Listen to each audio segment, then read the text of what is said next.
You're listening to the Alter Ego Lounge podcast, building a community over coffee and comics.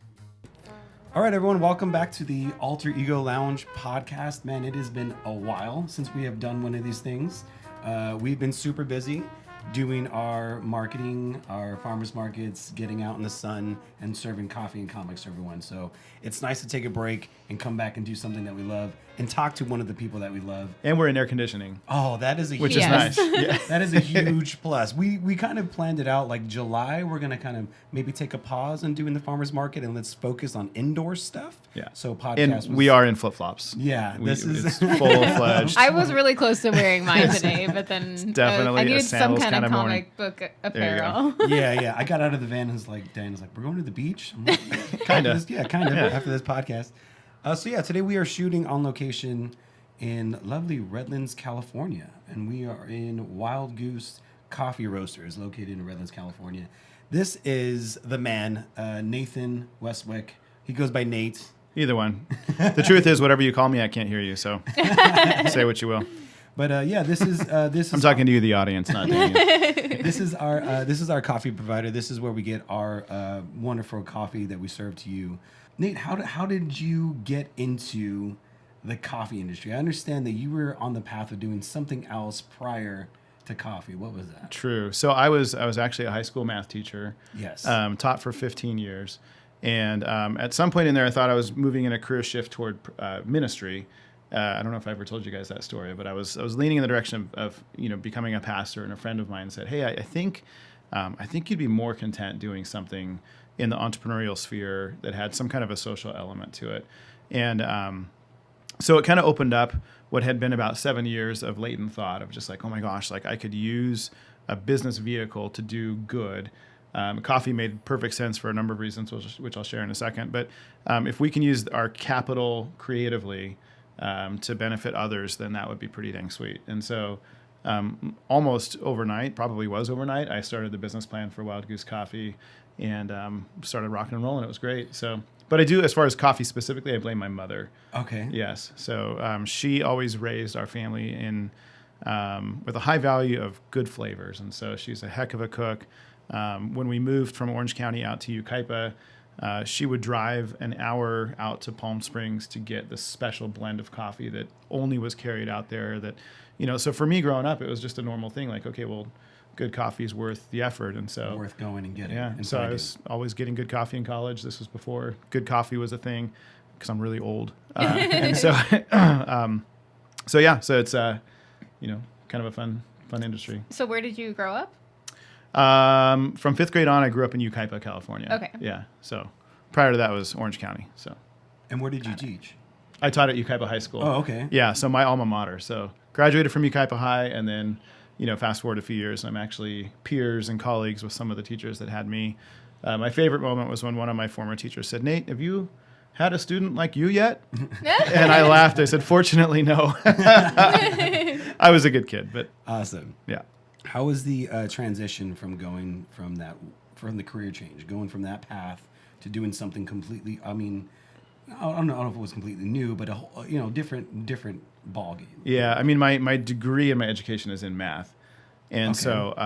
so to go from math to running a business was a transition for sure.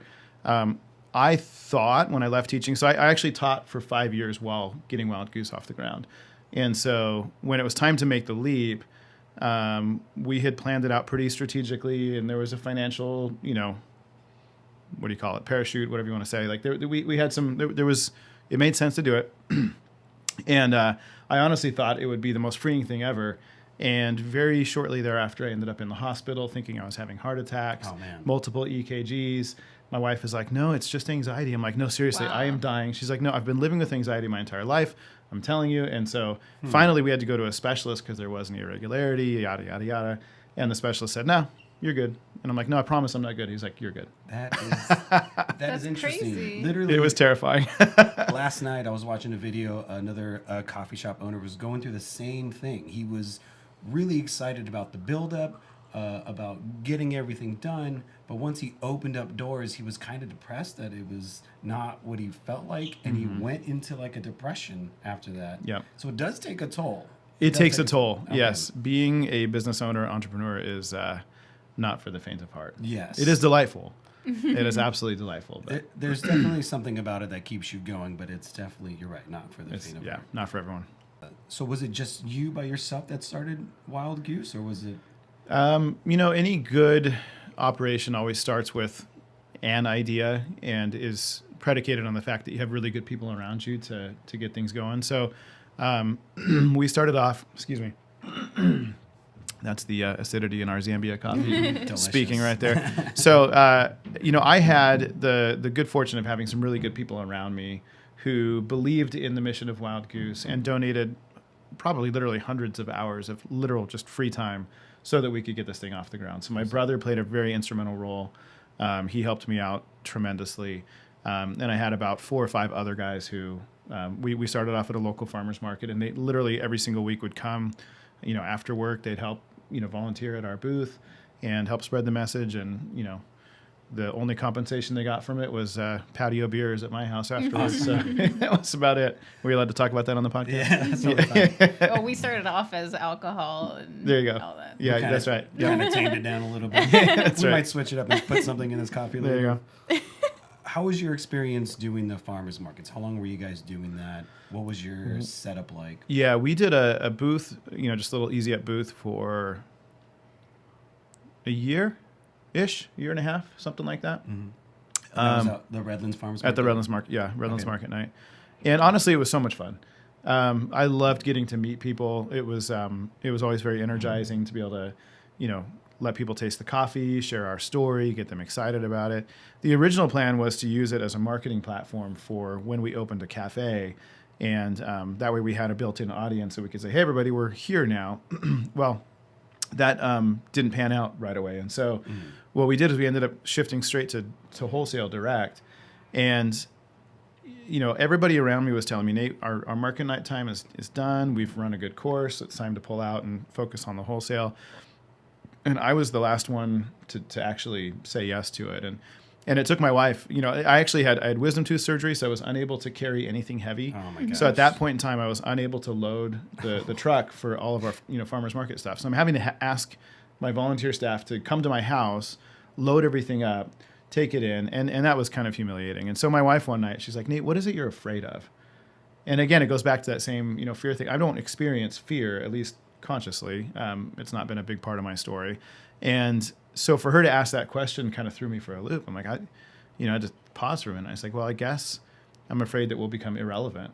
If our public facing space where we're getting to meet people and tell the story about Wild Goose is gone, and all we're doing is roasting coffee in the background, then I fear that all of this hard work that I've put into getting this business off the ground is just going to go for naught, and we're going to fade away into the distance. Losing the public face. Absolutely. And ultimately that would translate into we'd have to close our doors because nobody would be interested in purchasing our product because they wouldn't have known about us. And so, ironically, I did make the decision to go ahead and pull the plug on market night and focus on the wholesale. And when you look at our trajectory, there was very kind of level throughout that time. Mm-hmm. And the second we left market night, our graph, shot upward. And it was kind of a leap of faith on my part. Yeah, so. definitely. I mean, there's always some kind of, fear or outweighing the pros and cons. Absolutely. And then you just got to go for it. Yep. It kind of gave you an opportunity to really focus It on did. that too. Yep. Doing the markets, it's a lot. It's a lot of work. It's a lot of work. A lot of fun and a lot of work. It is a lot of fun. I mean, we've been doing it since January, a couple months now, and yeah, the same thing. It is a lot of work. It's very rewarding when you see the people, when you get to talk to them, and they like your concept, they like your product, they like what you're doing. It's nice to see that. So I can understand the fear of losing the public interaction. But essentially, you're providing what they want, coffee. Yep. So if you're focusing on that, being able to distribute, that's awesome. Being able to expand, that's great. Yeah, it's been fun. Now right now it's just a kind of a coffee roaster. You do have some tables expanded outside to people to come hang out. I know we've talked about this before, but you've thought about doing just a straight coffee shop or maybe another location. It's always in the back of my mind. Yeah, It haunts me every day, for better and for worse. So. Yeah. Have you considered any other city or any other area you've been eyeing, or are you strictly kind of staying in Upland? Redlands. Redlands. Yeah. So, Yes, is the short answer. I'm always looking for opportunities, whether they be near or far, without going into too many details, because there's things always fluid and opportunities come our way, and some I should say all we've said no to at this point because they've been a little bit far away. So we'll kind of wait and see where things go. But I could see the future of Wild Goose, including cafes, hopefully multiple cafes, perhaps even other roasteries in other spots that aren't, Southern California, so that we can service their local communities really well as well. Awesome. What made you go in the direction of giving food? I know you wanted to give back something, but how did you come? Yeah, so when I first wrote my business plan, I had a list of about 6 or 7 different charitable avenues that I thought would be a good fit. And as I explored them deeper, it just made a lot of sense that coffee would translate to food, mainly because coffee is paired with breakfast or with a meal. Coffee is a crop. It's an agricultural product. And so, in essence, it is a food of sorts. And so I kind of honed in on that one and thought that one makes sense. And so, people are buying coffee to take home with them and put in their cabinet just like they would, their groceries or whatever. And so the non-perishable groceries for the cabinet. And so, so from the very get-go, it was, the thought was, let's make sure that we're committed to purchasing fairly from the farmers overseas. So that would include Fairtrade certified coffee. It would also include other coffees that are not certified, but still what we would call fairly traded, which I can talk about more in a second. But then let's take that same idea, that fair trade principle, and bring it home stateside. So from the get-go, it was let's donate 10 pounds of food to local food banks for every single pound of coffee that we sell. And so when we were still back at Market Night, it was December of 2008. The local paper did an article on us where customers coming by our booth at Market Night had provided over 250 pounds of food to the food bank during the holidays. And it was really fascinating because A, it was confirmation that the model worked. B, it was really humbling to think that all of our hard work had provided real food for real people during a time where there's real need. Yeah, that's amazing. And now, as we've expanded our operations, the food donations go to areas specific to the local cafes. And so that number is almost 2.1 million pounds of food so far, which is just crazy to think about. That's amazing. I have a math degree, and it's hard for me to fathom what 2.1 million pounds of food looks like. So that's so awesome. Kind of fun. There was something that the whole reason that you started was kind of to give back. You kind of have to make that decision in the beginning. Yes. And you're saying at the farmers market, you already made that decision to start the program. Yep. And you were already giving back while at the farmers market. Yeah. And it's interesting because now we've been in a spot where we've attained a little bit of publicity, or occasionally I'll get asked to speak at a this or a that. And, everybody's really impressed with 2 million pounds of food. And I always, really emphasize to people, like, you can't do 2 million overnight. How do you do it? You just do 1 pound of coffee at a time. And so, for us from the very get-go, we just started on that course. And, it does add up over time. It's for those of you math geeks out there, it's kind of like compound interest, right? Like you just got to start, and it does build over time. So, although the food doesn't, double and quadruple like compound interest, unless it's bacteria. But we're going to hope that they're not giving that at the food banks. It's an abstruse example. Let's talk more about the whole fair trade coffee. You want to explain. So we get that question a lot. Is your coffee fair trade certified? And if you look on our coffees, most aren't. In fact, right now we don't have any that are fair trade certified. And so the response I give is that it's quote unquote better than fair trade. So imagine Alter Ego Coffee Lounge is in full swing, and you've got 30 people sitting in there drinking coffee. So a good example of the way fair trade works is if each of those individuals in the cafe represented a coffee farm or a coffee farmer, then the way fair trade certification works is they would bring their crops to the Alter Ego co-op. Those would all, because they'd all be from, say, Guatemala or whatever, those would all get mixed together and sold at a fair trade premium price. Mm-hmm. But let's say that, James over there sitting in the corner has a really killer crop of coffee because he spent a lot of time cultivating the crops and making sure they're well fed and harvested, et cetera, et cetera. And he could actually command better than fair trade prices on the free market. So it would be advantageous to him and his family to break from the co-op and just deal with the importer directly and say, I'm going to save all those certification fees. I'm going to, I can take more home in my own pocket to help my family and, my community. So those are the types of people we deal with. Awesome. That's why you won't see certification, but you will see language of fairly traded on our product. Awesome. Interesting. We had, Oh, can you talk about what we're drinking right now? Yeah, so we are drinking a Zambia Myfinga, which is a natural processed coffee from Zambia, of course. And it's interesting because I typically love Eastern African coffees. They tend to be very fruit forward, very bright. This one's interesting because I'd never really seen Zambia pop up on the specialty coffee map. And our importer we work really closely with. And so before we bring in any coffees, we always bring in a bunch of samples. We sample roast them. And, like the other day, we are sourcing a new Ethiopia. So we had a table full of 7 different Ethiopia coffees. And, sample roast them all. We cup them all. And we pick the all-star. And we say, okay, that's the one we're going to serve to our customers. So every now and then we'll just get a sample sent to us in the mail. From our importer. That's and awesome. Usually those are like, oh, we should pay attention to this because Brandon is thinking of us and saying, hey, you guys need to try this one out. And so I thought, Zambia, that's a trip. So we sample roasted it. It's delicious. It's got kind of a green apple, Jolly Rancher tartness to it is what it reminds me of. We also have a coffee from Malawi on the way that was also a surprise in our mailbox, and sample roasted it and said, that's the real deal. Let's do that. Awesome. So we like to keep fun and unique offerings in addition to the standard coffees, which would be like Guatemala, Colombia, Ethiopia, Brazil, things like that. So That's awesome. Now, you do cuppings? we do cuppings. We do cuppings every Friday at 1:00 here at the roastery. It's not spooning. It's cupping. It's just a big distinction. I want to make sure our audience knows that. So cupping is the formal coffee evaluation method. So you literally put coffee in a little small bowl and you sip with a spoon and you slurp really loudly and kind of make a fool of yourself. It's great. But what it does is it aerates the palate similar to wine tasting. You go through all the sensory elements. So you get a dry aroma, you get a wet aroma. There's a stage called breaking the crust, which is where you get more aromatics, and then actually tasting. And so it's what we do to evaluate coffees before we bring them in.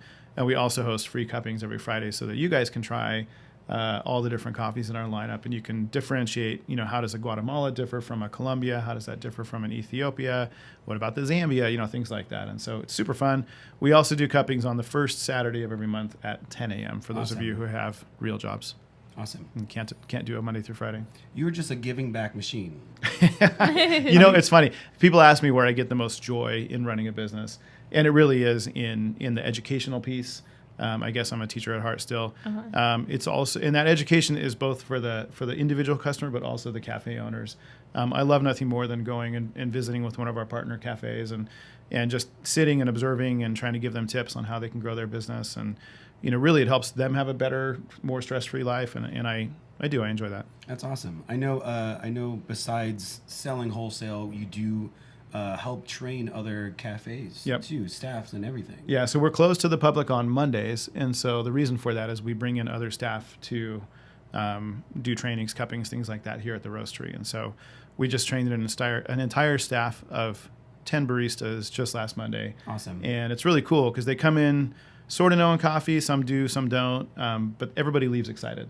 And there's something about coming to the roastery, seeing where everything happens, being trained, because really we want people to enjoy good coffee. And so, again, if we can help support the cafe owner by training their staff for free, brilliant, right? Awesome. Yeah, definitely. Yeah, that's amazing. Yeah, we trained my friend for one of the Lemon Festival that we did, or was it the Lemon Festival? No, Irish Festival. Irish Festival. And she was just like, "Wow, I didn't know there was so much to Right. coffee." She likes coffee, and then Yep. she just like, "This is just so interesting." Yeah, and the biggest mistake that aspiring baristas make is they think that making a shot of espresso is a piece of cake, and it's so nuanced that it really does require that training. So Extra touch. Yep. It really does. All right, Nate, man, I have to say this has been awesome. We definitely do want to come back and get some more video footage of you roasting some beans. Yeah, we'll fire up the machine. Yeah, we'll have to do that another time. Go ahead and plug, what are the hours? When can we come check you out? Yeah, so we are, our official address is 2351 West Lagonia Avenue in Redlands, Suite J. For those of you who can't remember a thing you hear, like me, you just go onto the old Google Maps and type in Wild Goose Coffee, and it'll take you right here. Awesome. And we're open Tuesday through Saturday, but Tuesday through Friday, 7:30 to 3:30, and Saturdays, 9 to noon. Free cuppings every Friday at 1. And every first Saturday of the month at 10. There we go. Yes. That's a mouthful. Awesome. Yes. And you can also get more info at wildgoosecoffee.com. Awesome. And if they wanted to order beans, they can order online. Yep, they can order online. We roast everything fresh, send it out. It's a pretty good deal. Yeah, that's what we really love. That like you're local, we can get our beans fresh. The coffee is amazing. We give back. It's just thank you. Quite a few different roasts up there, different beans. Yeah, we usually keep around 8 to 10 different varietals on hand, and everything is roasted fresh to order. So it always smells amazing in here. It's a lot of fun. Yeah, it's horrible. Our apartment smells like Wild Goose. So when I was teaching, I used to come here in the morning. I guess it was at our other location, and I would have local deliveries to do in Ukaipa where I taught. And so there would be times where I'd have 100, 200 pounds of coffee sitting in my classroom in crates. And man, the students would walk in like, "Whoa, it smells a lot like coffee in here, Mr. Westwick." It was great. It's crazy too because we get people at the market. They're like, "Man, it smells so good at your booth. Like, I got to get some coffee," and I don't smell it. Yeah, you get immune to it. Used to it.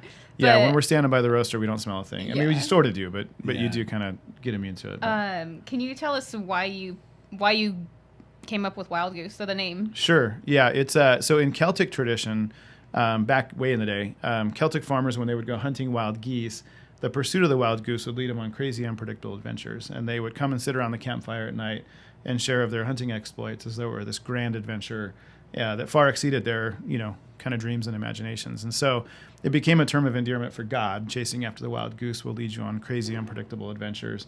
And for me, that has been absolutely my story with this business. Nothing has gone according to script, but everything has been way better than I could have written myself. Definitely. So, that's kind of like what we're going through right now with the concept that we first came up with, and then now we're doing markets, and now we wanted to shop, but maybe we're going to do something else. So yeah, you have to be flexible and willing to run with the punches, and you just have to trust that, okay, it's going to work out, and that's patience. Patience is horrible. Yeah. I hate patience. He has way more patience than I have. Yeah, I as a rule tend to bite off more than I can chew, and so this has been told that also. Yeah. So my wife keeps me on the level. She's like, "Are we sure we want to do that?" Mm-hmm. Mm-hmm. I'm sounding like maybe you don't want us to do that. So, and she's always way wiser than I am. So we, big decisions we always take time to evaluate because I tend to want to jump the gun. It's good that you have someone else there to level you out. It is very Does good. she help you a lot with the business, or is she? She would say no. Okay. I would say she helps out immeasurably. Yeah. Okay. She's kind of my sounding board. She's my wisdom consultant, both in matters of interpersonal, how to deal with this situation that comes up that might be, a little bit more challenging than I can think of, or find a good solution. So yeah, she would say that. Formally, she would say she does not, but she absolutely helps out like crazy. So, all right, Nate. I think that might be it, man. I thank you so much for stepping out and taking some time. Super fun. Thanks for having us. Yeah. Having us, the royal we. Thank you for having me. Well, definitely. It's been a pleasure. We'll have to come back and do this again sometime. We'll have to do something comic book related, okay? So, if you had to pick a comic book character to go have a cup of coffee with, who would you go have a cup of coffee with? Oh, man. So I always joke with my friends that I have a Superman complex. Okay. So it'd probably have to be Clark Kent or Superman. Clark Kent. Because, okay.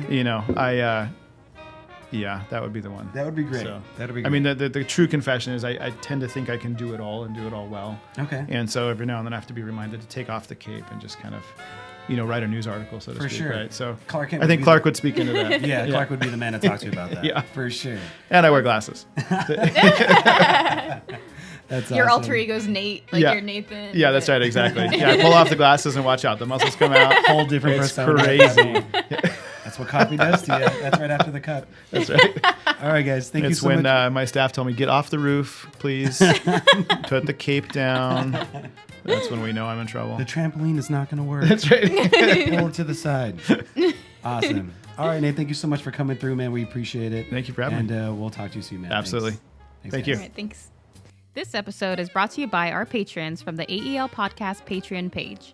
Help support our podcast for as little as $1 a month and become a patron at www.patreon.com/AEL podcast. Thank you for listening to the Alter Ego Lounge podcast. Stay connected and follow us on Instagram and Facebook. For more information or coffee catering services, please visit us at alteregolounge.com or email us at info@alteregolounge.com.